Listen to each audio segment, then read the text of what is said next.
आज मेरी सगाई हो रही है। पापा बहुत खुश हैं, पर मुझे कोई खुशी नहीं हो रही। आज मैंने पहली बार आशुतोष को देखा। ठीक है, इतना बुरा भी नहीं, मन ने कहा। पापा ने तो कई बार कहा लड़के को देख लो, मिल लो, बातें कर लो, पर मैंने ही मना कर दिया था। आशुतोष ने भी मुझसे मिलने का प्रयास नहीं किया था। उसका कहना था, माँ जिस लड़की को पसंद करेगी उसी से शादी कर लूँगा। 1 सप्ताह बाद ही मेरी शादी है। कल से घर में मेहमान आने लगेंगे।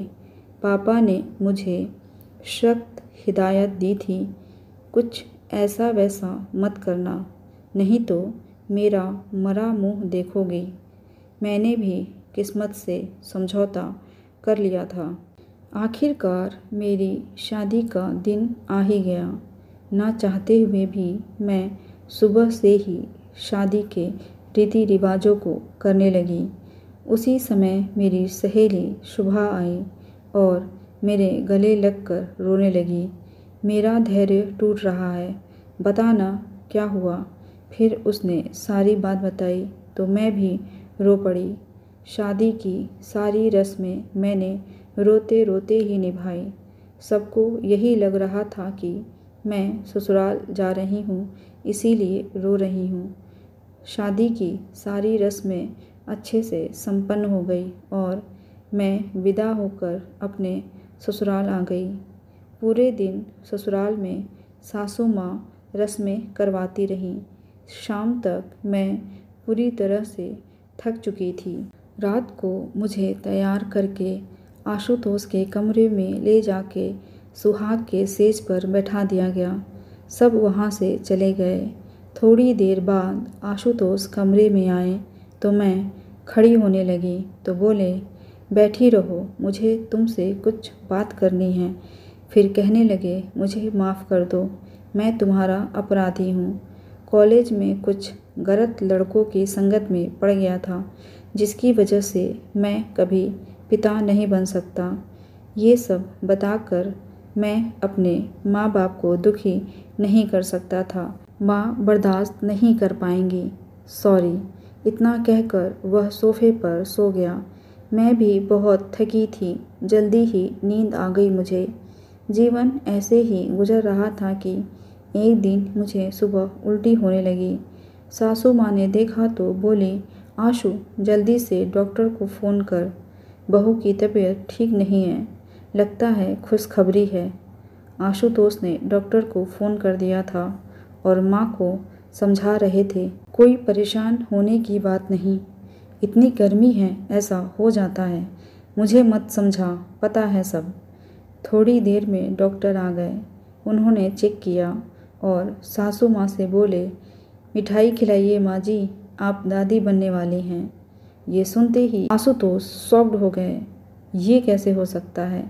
मैं पिता नहीं बन सकता, फिर मेरी पत्नी प्रेग्नेंट कैसे हो सकती है? जैसे ही कमरे से सभी गए, आशुतोष मेरे सामने बैठ गए और अपने हाथों में मेरा हाथ लेकर बोले, बताओ क्या है ये सब? सब सच सच बताना। मैंने बताना शुरू किया। मैं और विनय एक ही कॉलेज में पढ़ते थे। हमारी दोस्ती कब प्यार में बदल गई पता ही नहीं चला। कहते हैं ना, इश्क और मुस्क छुपाए नहीं छुपता। मेरे पापा को पता चल गया। पापा ने मुझे बहुत प्यार से समझाया, अभी पढ़ाई की उम्र है, पढ़ाई पर ध्यान दो। इस उम्र में ऐसा आकर्षण हो जाता है। पापा के समझाने का कुछ फ़ायदा नहीं हुआ। मैं उससे बिना मिले रह नहीं पा रही थी। ऐसा ही हाल विनय का था। हम दोनों मिलते रहे और हमारा प्यार गहरा होता गया। पापा को पता चला कि मैंने उनकी बात नहीं मानी है तो पापा ने मेरा कॉलेज जाना बंद करवा दिया और मेरे लिए रिश्ता ढूंढने लगे। पापा को आप पसंद आ गए, शादी तय हो गई। शादी को 1 सप्ताह बचे थे। मैंने अपनी सहेली से बहुत मिन्नतें की कि एक बार मुझे विनय से मिलना है, बस आखिरी बार। उसने कहा ठीक है। रात को खिड़की से विनय मेरे कमरे में आया। उसे देखते ही मैं उसके गले से लिपट गई। हम दोनों रो रहे थे।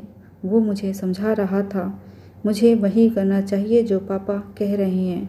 वो गरीब था, मुझे वो सब कुछ नहीं दे सकता था जिसमें मुझे रहने की आदत थी।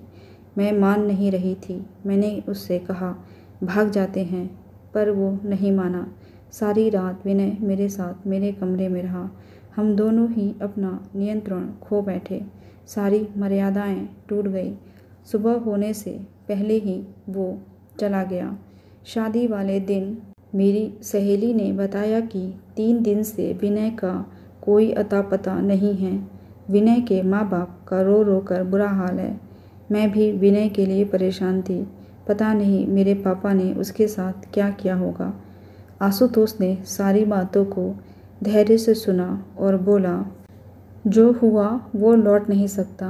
ये बच्चा अब मेरा है, इसे मैं अपना नाम दूंगा। तुम सिर्फ अपना और अपने बच्चे का ध्यान रखो। जो कुछ भी हुआ उसे भूल जाओ। कैसी लगी आपको ये कहानी? कमेंट करके ज़रूर बताइएगा। ऐसी ही कहानियाँ सुनने के लिए चैनल को सब्सक्राइब कर लीजिए।